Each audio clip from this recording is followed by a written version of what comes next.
Oke, kemarin kita sudah membahas mengenai perkenalan ya sedikit mengenai kultur sel itu seperti apa gitu ya.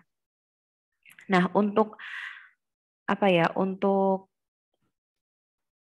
agar supaya perspektif kita sama gitu ya, teman-teman, mungkin kan kebanyakan dari teman-teman belum pernah ya melihat laboratorium kultur sel itu seperti apa, kemudian eh, melakukan hands on gitu ya passaging itu seperti apa, memelihara kultur sel itu seperti apa, itu kan mungkin teman-teman belum pernah ya, sehingga kita ingin sedikit mengenalkan kepada teman-teman bagaimana sih setting di apa namanya laboratorium kultur sel itu, dan kemudian ketika kita ingin membuat laboratorium kita sendiri, pertimbangan kita tuh apa aja gitu ya.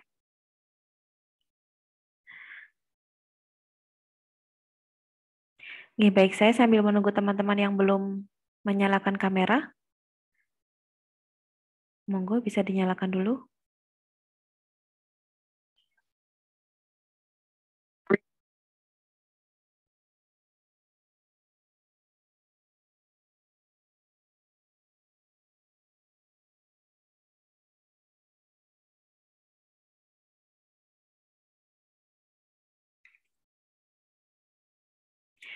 Oke, jadi mulainya dari mana sih gitu ketika kita ingin membuat atau merencanakan laboratorium kultur sel, itu kita harus mulai dari mana dulu? Yang pertama kita harus menentukan kita butuh laboratorium ini itu di jangka pendek atau jangka panjang. Artinya laboratorium yang kita buat ini akan dipakai untuk jangka panjang atau jangka pendek gitu ya. Nah, kalau jawabannya adalah untuk jangka pendek, maka akan lebih nyaman untuk semua ya, untuk kita juga, terutama untuk resources, dan juga resources itu bisa dari apa, tenaga, expertise ya, keahlian, kemudian cost tentu ya, biaya, itu akan jauh lebih murah dan akan jauh lebih efektif ketika kita bisa berkolaborasi saja. Jadi nggak perlu bikin labnya sendiri, tapi kolaborasi aja kalau kita memerlukannya dalam jangka waktu yang pendek.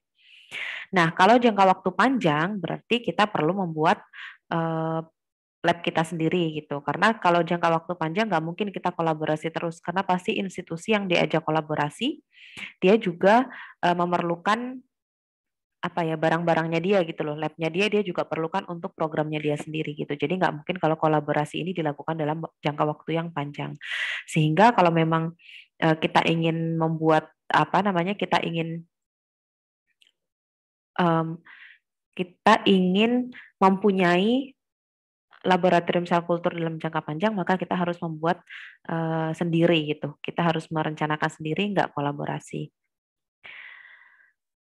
Nah, pertimbangannya apa aja? Yang pertama tentu adalah lingkungan, kemudian lokasi, terus gas, ketersediaan gas, kemudian ventilasi, kemudian alat dan bahan standar untuk alat dan bahan apa ya, dasar atau standar untuk laboratorium sel kultur. Kemudian ada, kita harus punya layout ya, di mana-mana kalau bikin laboratorium harus punya layout. Layout ini perencanaan gitu ya. Jadi kita harus punya denah gitu. Mana dipakai, ruangan apa dipakai apa, alat mana ditaruh mana gitu, supaya perencanaannya eh, optimal gitu, sehingga ketika nanti alat-alat datang dan ditata itu bisa digunakan dengan baik dan optimal itu tadi. Kemarin teman-teman sempat ini nggak sih, ada yang main Twitter nggak di sini? Ada ya. Kemarin sempat yang waktu, tahu nggak ini, kemarin teman-teman pernah tahu Eijkman, lembaga Eijkman atau Institut Eijkman? Tahu ya. Nah, Institut Eijkman itu kan diambil BRIN ya sekarang. Jadi dia nggak bisa berdiri sendiri toh, karena dia harus di bawahnya BRIN. Kemarin lihat nggak ada alat RT-PCR itu yang diangkat, yang heboh di Twitter itu? Diangkat tapi bukan sama teknisinya. Sedih itu lihatnya, karena itu bermiliar-miliar ya harganya, dan itu dibayar pakai apa ya, darah gitu. Untuk mendapatkan alat seperti itu kan tentu tidak mudah, proposal dan segala macamnya.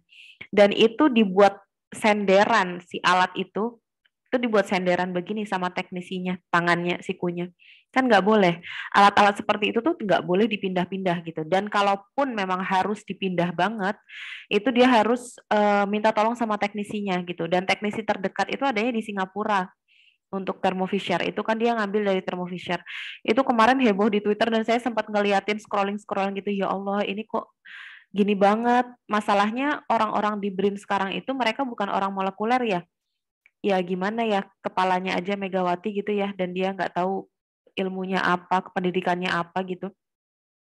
Nah itu nggak, mereka nggak punya resources, nggak punya sumber daya bagaimana untuk pemeliharaan alat-alat ini gitu. Jadi alat yang bermiliar-miliar itu nggak tahu sekarang nasibnya gimana. Bisa aja sih dia nggak rusak gitu ya misalnya, terus ditaruh di lab yang baru.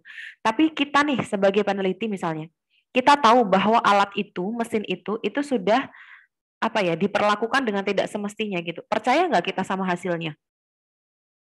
Enggak, alat itu harus direkalibrasi gitu karena ini tidak sesuai dengan peruntukannya gitu. Ketika harus dipindahkan berarti akan ada kabel-kabel yang dicabut, kemudian sistem-sistem yang mungkin harus dihentikan. Itu mereka ngerti nggak itu cara cara mencabut kabelnya, kabel yang mana harus dicabut, sistem mana yang harus di-stop.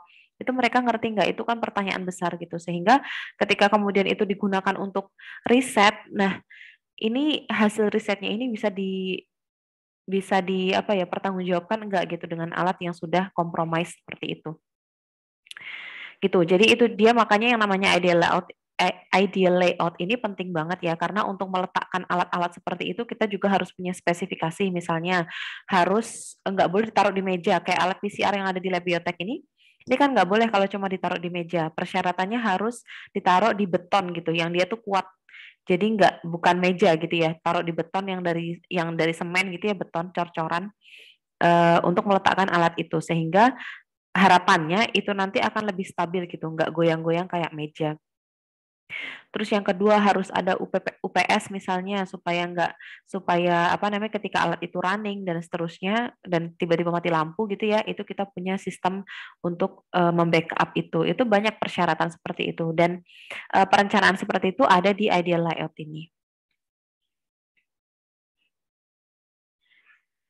Nah, kemudian mulai dari lingkungan dulu ya. Yang pertama kita bahas di lingkungan dulu. Nah, lingkungan ini kita harus mempertimbangkan apa saja. Yang pertama adalah peruntukan atau purpose, tujuan. Tujuan pembuatan laboratorium itu untuk apa. Kemudian kita harus mempertimbangkan juga ergonominya ya, dan juga alasan-alasan eksperimennya. Itu maksudnya adalah cocok nggak sih eksperimental seperti ini atau apa ya, eksperimen-eksperimen seperti ini dilakukan di laboratorium sel kultur yang diletakkan di lingkungan seperti ini. Contohnya misalnya area area apa namanya, labnya itu dekat sama pasar misalnya. Nah itu kan udara yang apa ya, bersirkulasi gitu ya, dan misalnya ya, mohon maaf saya ulang lagi. Jadi laboratorium ini lantai 1, kemudian dia dekat dengan pasar. Nah yang mana pasar itu dia menjual berbagai macam ya teman-teman. Ada yang apa ya ikan lah, ya daging lah, ya apa yang semuanya menjadi apa ya, jalan masuk mikroorganisme gitu ya. Dan lab kita itu di lantai 1. Nah, kira-kira kalau untuk apa namanya, sirkulasi udara itu baik nggak kayak gitu? Jelas nggak baik kan? Kecuali kalau memang kita harus banget naruh labnya di situ, tapi kita bisa ninggiin lantainya. Jadi lantainya itu misalnya di lantai 10, lantai 12 kayak gitu. Mungkin itu akan lebih membantu. Tapi itu juga menjadi salah satu pertimbangan. Kita lihat lingkungan sekitar yang tempat calon laboratorium kita didirikan ini seperti apa, mendukung atau tidak gitu. Kemudian secara ergonomis mendukung atau tidak, itu akan menjadi pertimbangan. Nah, pertimbangan yang mendasar ini adalah ini tadi ya, contamination dan safety. Jadi kalau contamination itu tadi, kalau misalnya didirikan di dekat pasar itu bagaimana?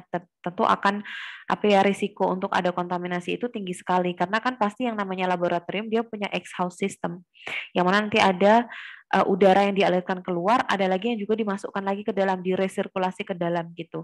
Atau ada juga jendela tuh wajib ya di apa namanya, di laboratorium manapun jendela tuh wajib. Nah, seandainya jendela itu dibuka, itu nanti kontaminasi masuk enggak tuh ke lab kita, itu menjadi pertimbangan yang mendasar gitu ya. Kemudian lokasi, ini tadi lokasi juga mirip-mirip dengan lingkungan itu tadi ya. Lingkungan yang pertama tadi membahas mengenai itu tadi area-area di sekitarnya itu gimana sih, mendukung nggak untuk laboratorium sel kultur? Karena yang namanya laboratorium sel kultur itu harus apa ya, betul-betul steril gitu teman-teman. Jadi memang nggak boleh, syaratnya banyak, itu aja sih intinya, syaratnya banyak, dan dia nggak boleh ada kontaminasi. Nggak cuma kayak mikrobiologi. Kalau mikrobiologi itu iya dia perlu apa ya, kondisi lab yang steril. Tapi bahkan kalau yang sel kultur itu kita juga punya baju sendiri. Kita pakai apa, PPE ya, apa namanya, protective equipment, APD, alat perlindungan diri. Kalau yang di apa namanya, laboratorium mikrobiologi kan nggak perlu ya, alat perlindungan dirinya itu sebatas apa, masker, jas lab, sama glove mungkin seperti itu nggih. Dan face shield mungkin kalau diperlukan. Tapi kalau yang sel kultur itu enggak, kita memang harus ganti baju. Ganti baju pakai overall, kemudian juga mandi sebelum sebelum masuk mandi, setelah keluar dari apa namanya, setelah keluar dari lab juga kita harus mandi lagi kayak gitu. Nah, lokasi ini juga masih berhubungan dengan itu. Jadi, apakah area di sekitar laboratorium sel kultur ini mendukung atau tidak dari sisi sirkulasi udara, kemudian ketersediaan apa namanya, gedung-gedung di sekitarnya itu mendukung nggak untuk sirkulasinya. Misalnya kalau kayak gedung-gedung di sekitar calon lab itu ternyata gedung-gedung tinggi semua, kemudian mereka bisnisnya di apa, misalnya pabrik industri gitu ya, industri-industri menghasilkan karet atau apa, itu kan tidak kondusif untuk laboratorium sel kultur gitu, sehingga harus dicari lokasi yang lain. Karena dia nggak free from dust misalnya gitu ya. Free from dust itu berarti apa ya, polusi, kemudian debu kayak gitu kan, harusnya memang kita tidak ada di laboratorium sel kultur tuh benar-benar bersih gitu loh.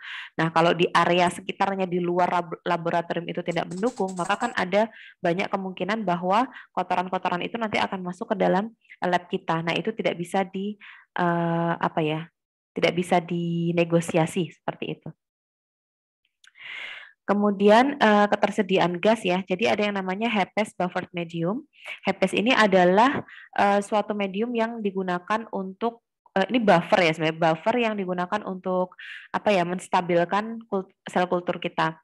Nah, nggak semua sel kultur itu perlu HEPAS gitu ya. Jadi yang perlu HEPAS ini adalah sel kultur yang memang dia harus dikeluarkan dari inkubator dalam jangka waktu lama.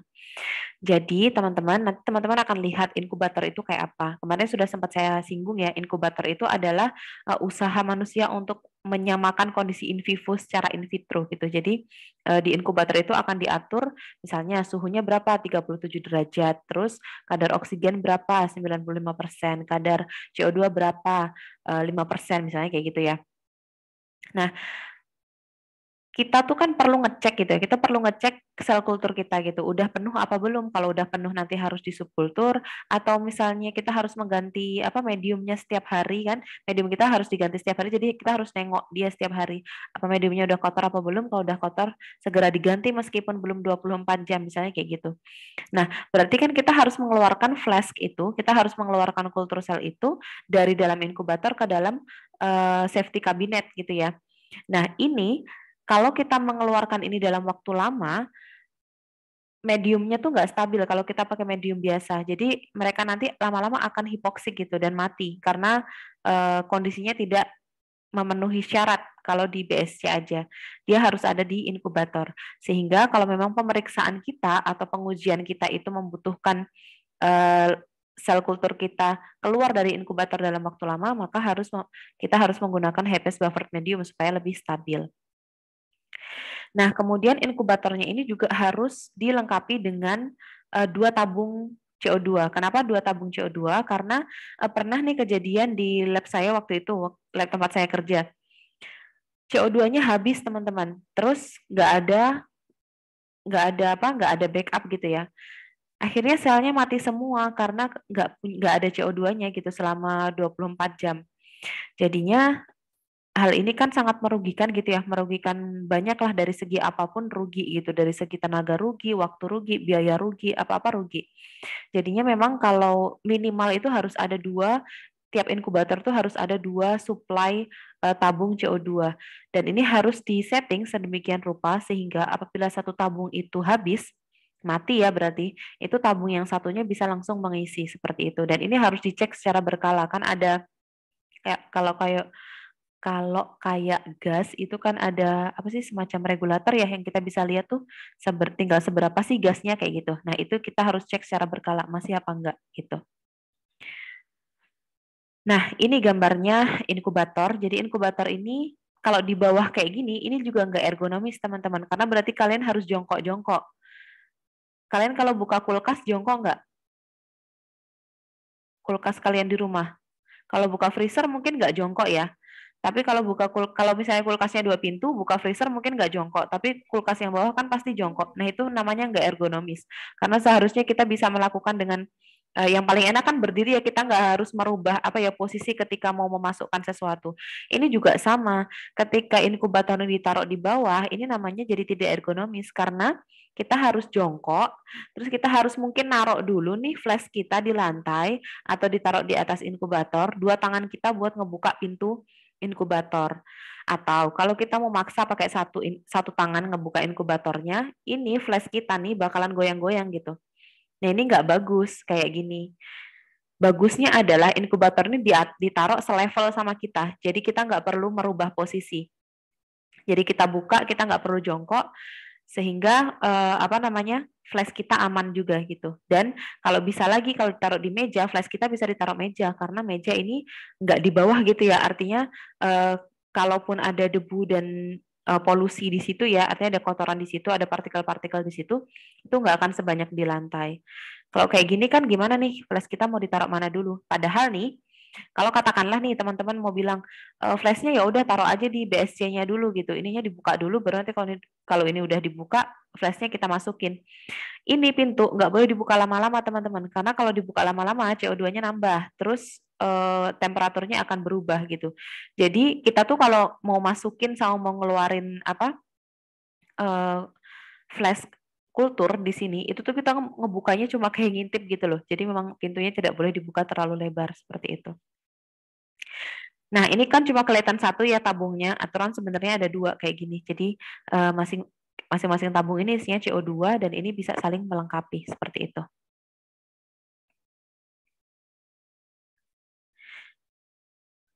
Ups, sebentar. Nah, selanjutnya adalah ventilasi. Ventilasi ini merupakan sesuatu hal yang krusial ya dalam pengaturan laboratorium sel kultur karena yang namanya airflow atau aliran udara itu benar-benar harus diatur dan nggak boleh ada aliran udara yang tidak terfilter masuk ke dalam lab, itu nggak boleh. Kemudian airflow ini dan ventilasi ini semuanya terkoneksi dengan BSC. Kalau teman-teman belum tahu BSC, BSC itu panjangannya adalah Biosafety Cabinet. Ini kalau kalian udah KP kan ya, ada yang KP di molekuler, mungkin pernah pakai laminar airflow, atau ada yang udah pernah lihat LAF, laminar airflow? Pernah, Bu. Pernah ya. Nah, itu sejenis seperti itu, cuma ini levelnya lebih tinggi. Nanti kita lihat perbandingannya ya. Tapi BSC ini intinya adalah tempat kita untuk mengerjakan sel kultur kita gitu. Kita mau ganti medium di BSC, kita mau memeriksa apa namanya kondisi sel kita kayak apa, mau menghitung dan lain-lain, itu juga dilakukan di BSC. Pokoknya apa aja yang berhubungan dengan sel kultur itu harus dilakukan di dalam BSC, nggak boleh di luar BSC gitu. Kenapa? Karena di dalam BSC ini sudah ada HEPA filternya, sehingga aliran udara yang ada di dalam BSC itu sudah terfilter, tidak sama dengan aliran udara yang ada di ruangan lab seperti itu. Sehingga memang flash kita kan ada tutupnya tuh. Nah, tutupnya tuh nggak boleh dibuka di luar BSC kayak gitu. Nah, ventilasi sama airflow ini nanti akan terkoneksi dengan BSC ini. Jadi nanti BSC ibaratnya apa ya? BSC ini yang punya hubungan dengan dunia luar gitu ibaratnya ya. Yang berhubungan dengan udara di dunia luar tuh ya BSC ini. Nah, ini kemudian tadi sudah sempat saya sebutkan ya HEPA filter. HEPA filter ini adalah filter atau saringan udara gitu ya, yang kalau saya nggak salah ingat, dia bisa menyaring partikel sekecil 0,3 mikron gitu. Jadi memang bagus banget. Virus pun nggak masuk gitu kalau BSC-nya udah pakai HEPA filter seperti itu. Nah, ini contoh BSC teman-teman. Kalian yang pernah lihat LAV mungkin sedikit familiar ya, tapi ini beda. Kalau LAV itu dia nggak ada HEPA filternya. Jadi yang dia punya itu cuma pengaturan sirkulasi udara aja, tapi nggak ada filter di situ. Nah, kalau BSC ini sudah harus ada HEPA filternya. Nah, yang teman-teman lihat yang warna merah, ini kursor saya kelihatan nggak? Terlihat, Bu. Kelihatan ya? Oke, alhamdulillah. Jadi yang warna merah ini adalah aliran udara dari ruangan laboratorium. Nah, dia masuk ke ruangan, dia masuk ke dalam BSC ini, masuknya lewat sini. Ini ada sisir di sini, teman-teman. Jadi dia nanti di sini disedot. Dia nggak masuk di tengah-tengah sini, tapi lewat sini. Dia disedot di sini udaranya. Ups. Kemudian dari sini dia masuk ke bawah ya, terus naik ke atas. Di sini dia difilter. Di filter ini ada yang dikeluarkan ke lingkungan, itu yang sudah biru ini yang sudah difilter ya, udara udah bersih. Ada yang dikembalikan lagi untuk bersirkulasi ke area meja kerja BSC ini, sehingga udara yang masuk di BSC ini adalah udara yang baik gitu, karena yang sudah bersih dan sudah difilter. Itu. Ini juga ini kalau skematik ya seperti ini. Nah, kemudian ada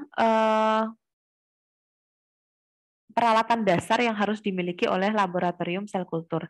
Yang pertama adalah laminar flow cabinet atau BSC tadi. Ini harus punya. Nggak boleh sel kultur itu makainya di LAV biasa, tuh nggak bisa karena dia nggak melindungi sampel kalau pakai LAV biasa. Inkubator wajib punya. Terus centrifuge wajib punya. Kemudian refrigerator ya, kulkas wajib punya buat nyimpan medium. Freezer wajib punya, ini buat nyimpan apa namanya, kalau yang refrigerator ini buat nyimpan medium, buat nyimpan anti jamur, anti bakteri, itu kita nyimpan di sini. Kalau freezer nih, kalau kita pakai apa, protein-protein rekombinan kayak gitu loh, yang mau kita apa ya jadikan treatment misalnya, itu kan dia nggak bisa di kulkas, jadi harus di freezer dulu. Apalagi kalau belum di apa di dilusi gitu ya, dia harus taruh di freezer dulu. Jadi freezer juga wajib punya. Dan medium yang belum dipakai itu wajib beku. Jadi freezer ini juga buat nyimpan medium. Kemudian mikroskop kita perlu banget. Ini mikroskop buat apa? Buat menghitung jumlah sel kita di dalam kultur. Jadi kita selalu apa ya? Kita selalu menghitung ya selama misalnya apa ya? Kita punya target nih sel kita nih harus berapa ribu dalam satu flask misalnya. Nah, itu kita hitung secara berkala seperti itu. Kemudian kalau misalnya kita sudah mau harvest, sudah mau panen gitu, itu juga kita harus menghitung dari satu apa ya, dari satu keturunan ini ada berapa sel sih yang sudah kita hasilkan kayak gitu. Itu nanti juga perlu, apalagi kalau penelitian kita tentang proliferasi sel ya. Jadi misalnya kultur sel kita ini dikasih apa ya, protein tertentu yang berfungsi sebagai zat-zat atau sinyal-sinyal mitogenik gitu. Berarti kan diharapkan bahwa sel kultur kita ini akan memperbanyak diri gitu ya, akan makin banyak seperti itu, sehingga pengukurannya kan berarti tetap aja harus dihitung ya. Nah, itu makanya kita perlu mikroskop. Ini untuk menghitung, juga untuk apa? Melihat morfologi sel kita. Jadi kemarin sudah saya sempat singgung juga, kalau misalnya kita sel kita mau penuh nih. Penuh tuh kalau dalam kultur sel namanya konfluen ya. Nah, kalau sudah terlalu penuh, kita anggaplah 90% konfluen, 90 sampai 100% konfluen, itu artinya kita nggak bisa lihat lagi dasar dari flash kita karena udah ketutupan sel. Itu nggak bagus. Karena ketika sel dalam kondisi seperti itu, mereka sudah punya sinyal bahwa oh kita harus stop membelah nih karena kita udah penuh gitu, jadi dia nggak boleh membelah lagi. Sel yang normal kan kayak gitu, kita nggak ngomongin sel kanker ya atau sel lain. Sel yang normal kayak gitu, ketika merasa tempatnya sudah penuh dia stop membelah. Makanya kalau kita mau memperbanyak sel dalam kultur, maka kita harus memastikan bahwa sel yang kita kultur ini harus 80% konfluen. Jadi pas dia lagi tinggi-tingginya membelah. Kalau sebelum 80%, dia sinyal mitogeniknya tadi juga belum optimal, sehingga kalau kita pindahkan kemampuan untuk memperbanyak dirinya akan menurun gitu. Jadi kita harus pastikan 80% konfluensi baru kita bisa pindahkan. Nah, nanti ketika memindahkan itu, kan saya kemarin sempat nyinggung juga ya bahwa sel yang bentuknya seperti fibroblast kalau habis di subkultur dan nanti bentuknya bulat-bulat gitu kayak kultur sel suspensi. Jadi kita harus melihat 1 kali 24 jam setelah subkultur, apakah sel kultur kita ini sudah berubah menjadi fibroblast. Kalau sudah, berarti apa namanya sel kultur kita aman gitu. Tapi kalau ternyata dia masih bulat-bulat, berarti mereka mati nih, harus dihilangkan, mediumnya harus diganti kayak gitu. Nah itu ngelihatnya dari mana? Pakai mikroskop ini. Kemudian ada hemositometer ya buat ngitung. Ada pipet gun tuh moga-moga nanti ada gambarnya ya. Saya lupa nih nulis naruh gambar enggak. Ada pipet gun, ada mikropipet, kemudian ada autoclave, ada cultureware. Cultureware ini adalah alat-alat yang diperlukan untuk kultur sel, mau flasknya, mau apa namanya pipet tips, kemudian ada Eppendorf dan seterusnya ini adalah cultureware ya, dan semuanya harus ada di dalam laboratorium sel kultur. Nah, kemudian tadi sempat saya sebutkan mengenai ideal layout ya. Jadi layout lab yang ideal itu kayak apa? Mohon maaf sebentar baterai saya habis.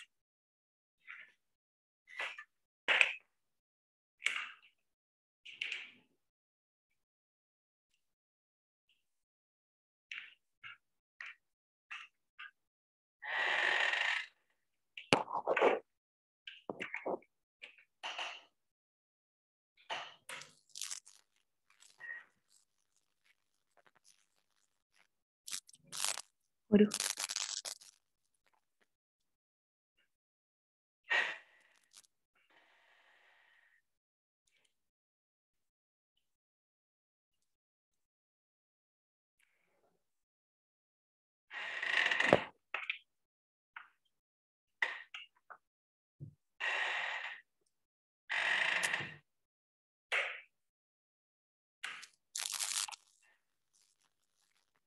Mohon maaf sebentar teman-teman. Ini ada kendala.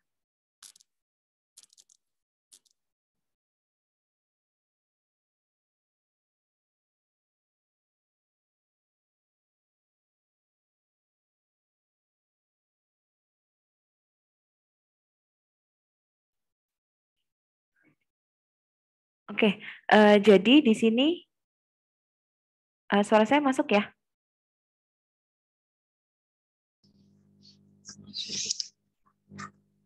Masuk Ibu.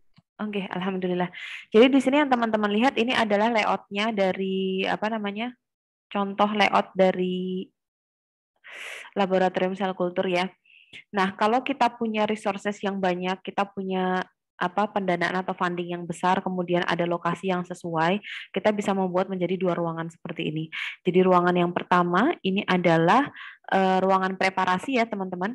Ini ruangan preparasi, kemudian yang di sini adalah ruangan sel kulturnya gitu. Di ruangan preparasi ini ada apa aja? Jadi kita memang udah harus rigid dan detail gitu ketika kita membuat layout. Jadi kita harus tahu nih freezer nih ditaruh di mana, terus kulkas ditaruh di mana, kemudian rak-rak untuk penyimpanan itu ditaruh di mana, kemudian apa sink atau apa ya wastafel gitu ya, itu ditaruh di sebelah mana, kemudian air itu kan juga harus difilter ya, jadi harus pakai purifier. Nah, kalau memang kita mau pakai purifier, ditaruh di mana, oven ditaruh di mana, itu semua harus jelas nih di sini. Oke, nah kemudian di sini kan sebelahnya adalah ruang sel kulturnya ya. Jadi di sini ada laminar airflow, ini ada 3, di sini BSC-nya ceritanya. Kemudian ada service card. Service card itu biasanya supaya kita nggak bolak-balik gitu teman-teman. Jadi udah ada troli, keranjang gitu. Nanti di situ kita supply apa aja yang kita perlukan. Tapi biasanya yang kayak gini nih isinya apa ya bahan maaf alat habis pakai gitu. Jadi bukan yang kayak medium atau buffer atau serum dan seterusnya, enggak yang kayak gitu. Karena yang seperti itu harus disimpan di dalam kulkas ya. Jadi kalau yang di dalam service card ini isinya misalnya tabung konikal, kemudian kayak pipet, terus mikropipet dan seterusnya itu ditaruh di sini. service card. Kemudian di sini ada meja di tengahnya, yang di bagian sini adalah rak-rak untuk penyimpanan, ada sink, ada water bath, ada tempat untuk menghitung sel. Kemudian di sini mikroskopnya ditaruh sini. Terus nanti di sebelah sini dekat dinding, ini berarti di bawah ya ada apa namanya? Inkubator, ada water bath, ada di sini punya freezer dan refrigerator lagi dan seterusnya. Ini semuanya harus jelas di sini. Gitu. Kemudian seandainya kita nggak bisa menyediakan dua ruangan seperti itu ya, bisa juga kok dibikin satu ruangan. Tapi tentu saja kita nggak punya alat-alat yang fancy kayak yang tadi ya. Jadi ada punya water purifier segala yang kayak ini mungkin nggak ada gitu. Ini juga sama sih, intinya tetap harus alat-alat yang kita perlukan dalam laboratorium itu apa aja dan mau ditaruh mana. Intinya itu harus jelas di dalam layout kita. Nah, terus ini adalah salah satu equipment yang tadi mau saya jelaskan kepada teman-teman. Ini adalah BSC kelas 2 tipe A2. Nah, tipenya tuh ada banyak ya teman-teman. BSC itu ada 3 macam. Ada kelas 1, kelas 2, sama kelas 3. Yang kelas 2 ini ada tipe A2, A1, sama ada 5. Ada A1, A2, B1, B2, sama ada C1 kalau nggak salah. Itu ada 5 subkelas dari BSC kelas 2. Kemudian yang BSC kelas 3 itu kalau saya nggak salah cuma ada 1. Nah, BSC kelas 2 ini yang diperlukan untuk di laboratorium sel kultur. Khususnya di tipe A2. Di sini ini air inflow-nya 70% ya. Jadi yang diresirkulasi itu adalah 70%. Jadi udara di dalam laboratorium itu kan pasti akan masuk ke BSC yang warna hijau ini. Nah, ini kan belum difilter ya. Nanti akan disedot di dalam disedot oleh sisir di sini ya. Kemudian dia masuk, naik ya. Kemudian naik dia difilter oleh HEPA filter. Kemudian yang 30% itu dikeluarkan, yang 70% itu masuk lagi. Yang 70% ini yang panah biru-biru ini masuk lagi dan ini menjadi udara yang bersirkulasi di antara sampel-sampel kita kayak gitu. Kita yang pakai kelas BSC kelas 2 tipe A2. Nah, kalau teman-teman selain BSC tadi ya, kita perlu juga inkubator. Tadi kan saya bilang ya ketika inkubator itu letaknya di bawah itu menjadi tidak ergonomis. Kenapa? Karena ini tadi teman-teman kita harus jongkok gitu. Padahal ini yang tadi saya bilang namanya flask ya, ini flask. Ada macam-macam. Flask tuh yang kayak botol botol yang kotak-kotak kayak begini. Terus ada juga yang tipenya plates ya, jadi piring-piring isinya 6, 12 sampai 36 ada seperti ini. Ada juga yang pakai petri dish. Nah, kalau kita bawa yang misalnya pakai plates kayak gini, terus kita harus jongkok-jongkok, ini kan membahayakan ya. Apalagi yang plates ini tutupnya tuh nggak rapat, nggak kayak yang flask.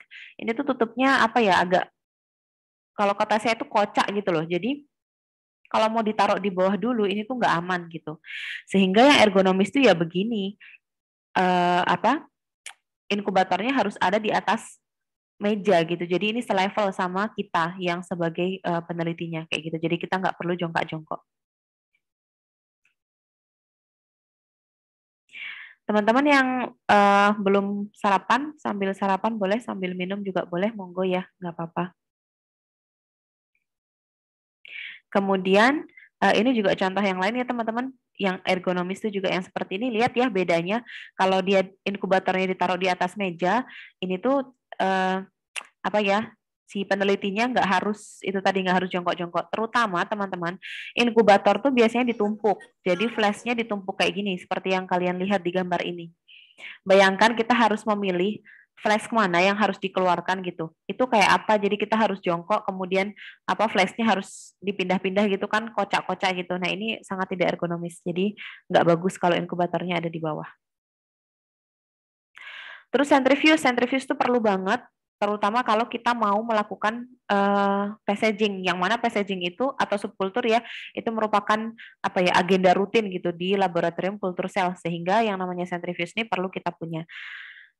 Kemudian Freezer ya teman-teman. Ini freezer buat nyimpen harvest atau panenan kita nih yang udah nggak dipakai itu kita apa namanya kita kriopreservasi, kemudian kita simpan di freezer minus 80. Ada juga yang dia naruhnya di ini nitrogen cair. Ini boleh juga sih yang ditaruh di nitrogen cair. Cuma di nitrogen cair ini tuh apa ya? Banyak bahayanya gitu, terutama untuk mereka-mereka yang belum berpengalaman. Kan kadang ada nih anak-anak magang yang datang gitu kan ya, kan belum banyak pengalamannya. Itu pernah ada nih yang di LIPI waktu itu. Tangannya kena frostbite jadi hitam gitu karena dia nggak pakai gloves tapi masuk ke emberannya ini, ke emberan nitrogen cair ini. Jadi tangannya menghitam gitu. Untungnya belum semua nekrosis ya, jadi masih bisa diselamatkan gitu. Kalau nekrosis semua kan harus dipotong itu jarinya. Jadi ini memang memerlukan apa ya tingkat keamanan yang tinggi kalau mau pakai nitrogen cair. Tapi banyak juga kok lab culture yang pakai nitrogen cair. Cuma kalau di tempat saya kemarin nggak ada, jadi kita semua pakai apa namanya freezer yang minus 80 sama ada yang minus 100. Nggak sampai ini sih, ini kan sampai 100 berapa 91 kah? Saya lupa. Ini cuma sampai minus 120-an kalau nggak salah kalau pakai freezer.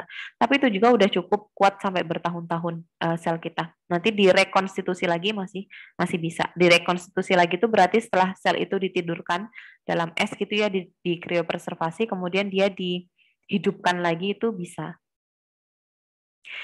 Nah, ini intermezzo aja teman-teman. Jadi jenis-jenis apa BSC yang tadi saya bilang ya. Yang teman-teman lihat biasanya mungkin ini laminar airflow yang kayak gini. Yang begini ini dia nggak apa ya? Dia melindungi kita sama melindungi kita tuh saya bilang operator ya. Dia melindungi operator sama melindungi udara di lingkungan, tapi dia nggak melindungi sampel. Kenapa? Karena aliran udaranya itu dia ada yang dari atas. Jadi aliran udaranya dari atas atau dari bawah yang langsung mengenai sampel gitu loh. Dan itu sebenarnya nggak bagus kalau seperti itu untuk dalam perspektif apa kontaminasi ya. Kalau sampel kita atau workbench kita ini langsung kesentor gitu sama sama apa namanya ventilasi di sini itu kurang bagus seperti itu.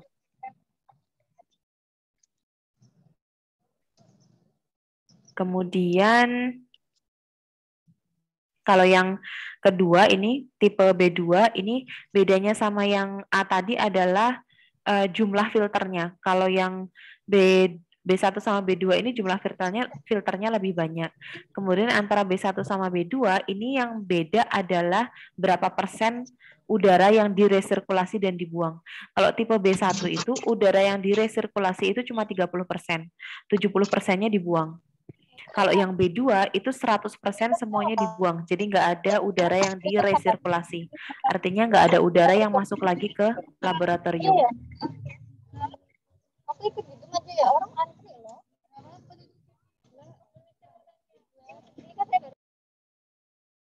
Oke. Kemudian ada yang kayak gini. Dari mana nih sampelnya masuk? Kalau yang sebelumnya kan kayak gini ya, sampel masuk dari depan ya, kita ada kacanya. Kalau kayak gini, dari mana sampel masuk?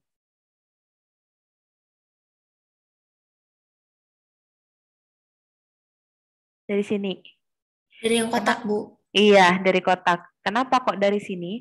Karena memang ini tuh teman-teman, bahkan tangan kita aja nggak boleh bersentuhan sama sampel. Jadi nanti tangan kita, ini paling nggak enak ini sebetulnya. Kalau saya melihat kayak gini aja nggak nyaman gitu ya. Tangan kita tuh nanti begini loh posisinya. Jadi nggak bisa apa ya, nggak bisa nempel. Kita kan senang kalau kerja kan begini ya sikunya nempel gitu di meja. Jadi nggak harus ngangkat. Ini tuh nggak bisa, kita harus ngangkat seperti ini bentuknya. Dan tangan kita baru masuk ke dalam, dan itu di dalamnya ada glove, dan glove itu yang dipakai buat apa namanya kerja sama sampel. Kira-kira kalau seperti ini jenis-jenis apa ya, sampel apa yang dikerjakan di kayak gini, Mbak, Mas? Virus, Bu. Virus apa? Virus yang berbahaya, virus patogen. Patogen, kalau SARS-CoV tuh patogen juga, tapi dia nggak dikerjain di kayak gini. Dia pakai BSC kelas 2 aja udah cukup. Ini BSC kelas 3 ini. Kira-kira untuk Patogen-patogen yang kayak apa?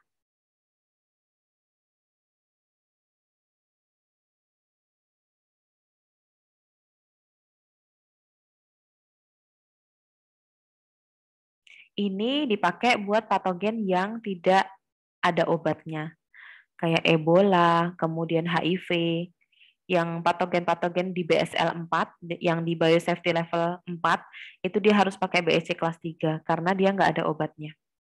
Kalau patogen yang berbahaya sekalipun, tuberkulosis, SARS-CoV-2, itu bahaya, tapi masih ada obatnya, bisa ditreatment, artinya ada kemungkinan sembuh. Nah, itu masih pakai BSC kelas 2. Tapi kalau yang tidak ada obatnya, ini harus pakai BSC kelas 3. Ini juga HEPA filternya ada banyak banget kalau di sini. Jadi di semua sisi ada HEPA filternya, di bawah ada HEPA filter, atas masih ada HEPA filter juga. Terus ada 2 ya HEPA filternya di sini. Kemudian aliran sirkulasinya teman-teman bisa melihat yang di sini adalah udara yang segar gitu ya dari laboratorium. Kemudian yang warna kuning tua ini adalah udara dari laboratorium ditambah dengan udara yang bersirkulasi di dalam BSC. Kemudian yang warna biru muda ini adalah udara yang sudah difilter oleh HEPA filter. Yang merah adalah udara yang terkontaminasi. Kemudian yang yang hijau adalah udara yang sudah difilter oleh HEPA filter tapi mau dikeluarkan ke exhaust di lingkungan gitu ya. Terus ini yang gambar segitiga ini adalah laminar HEPA filter. Jadi di sininya juga ada filternya teman-teman. Kemudian yang bulat-bulat ini HEPA filter. Ada 4 di sini. Seperti itu. Jadi cukup banyak sekali filter di di BSC kelas 3. Kalau kayak gini, apa ini? Bedanya apa nih yang kayak tadi?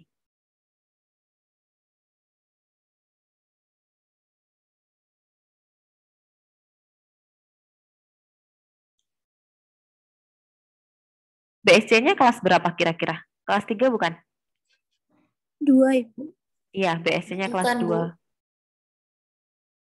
Betul, ini BSC-nya kelas 2, tapi ininya protective equipment-nya, APD-nya, luar biasa ya APD-nya ya. APD-nya ini kayak astronot ini. Memang dia nggak boleh bocor, karena kalau bocor, ini nanti, jadi gimana ya, ini untuk mengerjakan sampel-sampel yang dia itu juga BSL 4, tapi bisa jadi di sini ini lab yang sementara gitu teman-teman. Jadi ini bukan lab bukan ini lab. Kalau teman-teman pernah tahu di di Afrika kan pernah outbreak Ebola ya. Nah, labnya itu tuh dibawa pakai kontainer. Jadi labnya itu mobile gitu loh. Jadi truk, tapi di dalam truk itu ada labnya. Nah, ini bisa jadi lab seperti itu. Jadi ini lab yang mobile gitu. Jadi mereka nggak bisa bawa BSC yang kelas 3, sehingga dia cuma bisa membawa BSC yang di bawahnya, tapi yang bisa diusahakan adalah protective equipment untuk operatornya atau laborannya gitu, untuk penelitinya. Seperti itu. Sehingga seperti ini juga menunjukkan bahwa sampel yang sedang mereka kerjakan ini juga di BSL 4. Nah, dari tadi saya sebutkan BSL terus ya. Apa sih BSL itu? Jadi BSL ini adalah biosafety level. Biosafety level ini ada 4 level, teman-teman, ada 4 tingkat. Yang paling bawah ini yang paling aman. Naik ini resikonya lebih tinggi. BSL 1 ini adalah mikroba-mikroba yang diketahui tidak menyebabkan penyakit pada manusia gitu ya, kecuali kepada mereka-mereka yang memang imunokompeten ya. Imunokompeten itu berarti kayak orang yang kena HIV AIDS itu kan ibaratnya kena kena penyakit dikit aja nggak bisa gitu, karena memang sel sel T-nya kan memang rusak gitu ya, sistem imunnya rusak gitu. Ini kalau BSL 1 ini kategorinya berarti untuk mengerjakan sampel-sampel mikroba yang diketahui tidak menyebabkan penyakit pada manusia dan juga kepada lingkungan. Contohnya apa? Ini bakteri-bakteri pada kulit, kemudian yeast atau khamir gitu ya. Ini bisa dikerjakan di BSL level 1. BSL level 1 ini kayak laminar airflow, itu BSL level 1. Jadi dia bisa mengerjakan mikroba di situ, terus isolasi DNA di situ, itu juga nggak apa-apa. Kalau BSL level 2, BSL level 2 ini adalah mikroba-mikroba yang bisa menyebabkan penyakit, tapi penyakitnya tidak parah gitu kepada manusia. Contohnya kayak apa? Herpes simplex, kemudian rhinovirus, salmonella. Ini parah-parahnya apa diare gitu ya, kena salmonella itu parah-parahnya diare. Tapi nggak sampai apa ya, tidak sampai apa namanya, membuat seseorang itu menjadi gimana ya, harus masuk rumah sakit kayak gitu kan enggak ya. Karena kena salmonella tuh kayak kena apa E. coli gitu. Jadi parah-parahnya mencret gitu. Kalau rhinovirus itu batuk gitu ya. Jadi kena selesma, batuk pilek seperti itu, ini juga enggak masalah. Herpes simplex ini juga tidak apa ya, tidak membahayakan gitu. Ini bisa diobati. Nah, kalau yang BSL-3 ini adalah untuk mikroba atau untuk virus sembarang lah. Mikroba yang saya maksud adalah bakteri atau virus yang mungkin bisa menyebabkan penyakit yang serius gitu.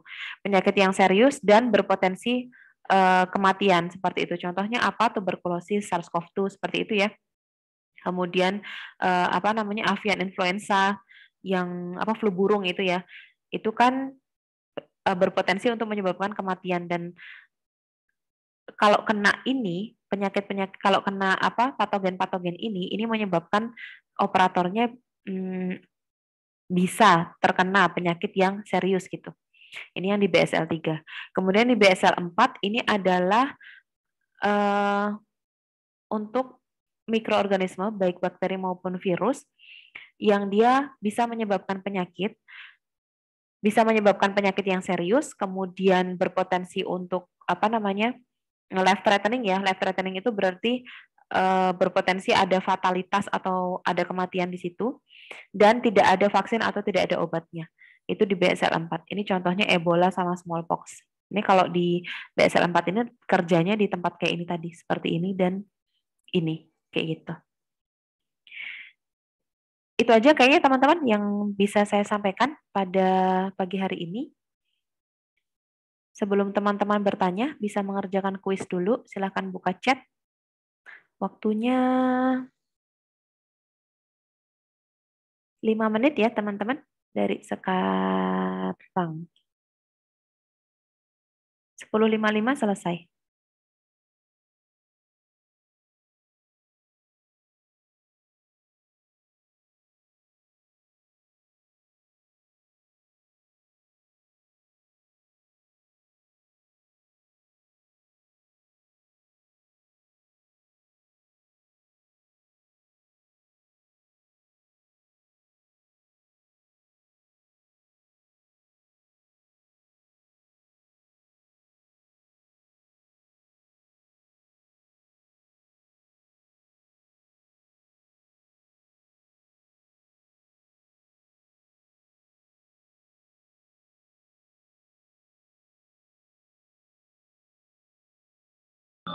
Ibu, mohon maaf, link kuisnya di saya memerlukan izin, Bu. Iya, Bu. Iya, Bu, di saya juga. Kalian pada pakai web UAD nggak? Webmail nggak? Ini harus pakai webmail ya.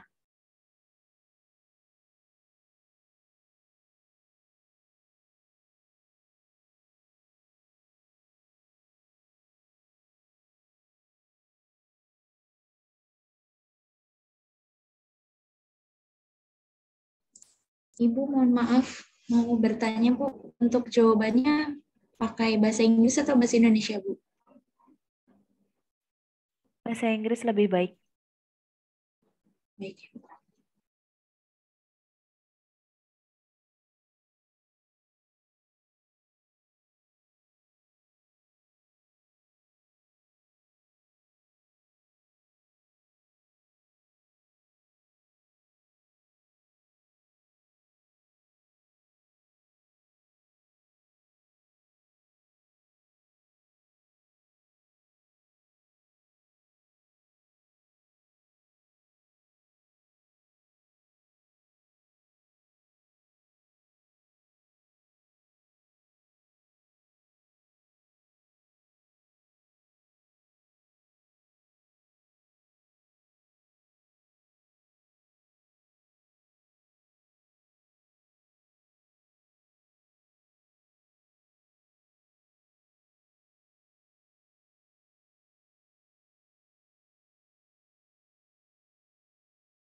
Ibu, mohon maaf, saya belum bisa akses, Bu.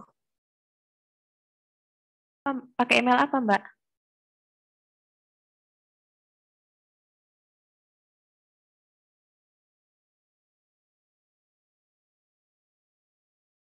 Sudah dipastikan pakai webmail UAD belum? Ini yang lain bisa kok.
Sudah 10.56, teman-teman.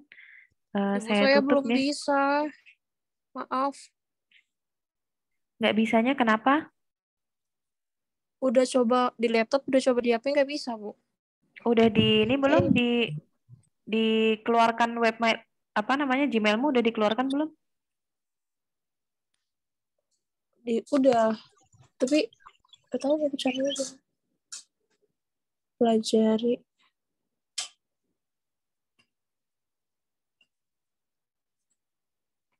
Yang di IP nggak tahu Bu caranya. Udah otomatis gitu.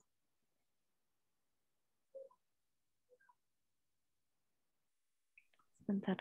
Saya udah taruh di laptop juga. Meluarinya udah nggak bisa juga, Bu. Ya, kalau di sini soalnya dia udah otomatis harus yang dari UAD. Terus gimana, Bu? Dicoba lagi Mbak, 2 menit sekarang.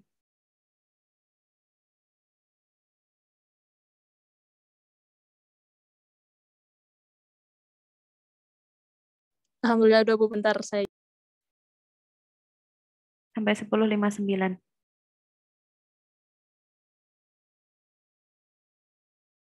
Ibu ini tidak ada nilainya, Bu. Nilainya nggak keluar langsung, Po? Tidak, Bu. Atau saya salah, Bu. Kurang tahu, Bu. Keluar langsung, Bu. Tidak, Ibu. Keluar langsung nggak? Di sini saya setting keluar langsung ya? Di saya tidak, Bu. Tidak keluar, Ibu. Saya juga tidak keluar. Ya udah, nanti saya emailin nanti.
Nih, baik.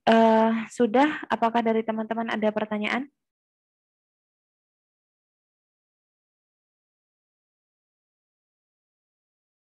Belum ada, Bu. Oke, kalau tidak ada, saya tutup dulu pertemuan pada pagi hari ini. Terima kasih atas partisipasi teman-teman. Kurang lebihnya dari saya mohon maaf. Kita tutup dengan doa penutup majelis. Subhanakallahumma wa bihamdika asyhadu alla ilaha illa anta astaghfiruka wa atubu ilaih. Alhamdulillah. Wassalamualaikum warahmatullahi wabarakatuh. Waalaikumsalam warahmatullahi wabarakatuh. Terima kasih, Bu. Saya tutup.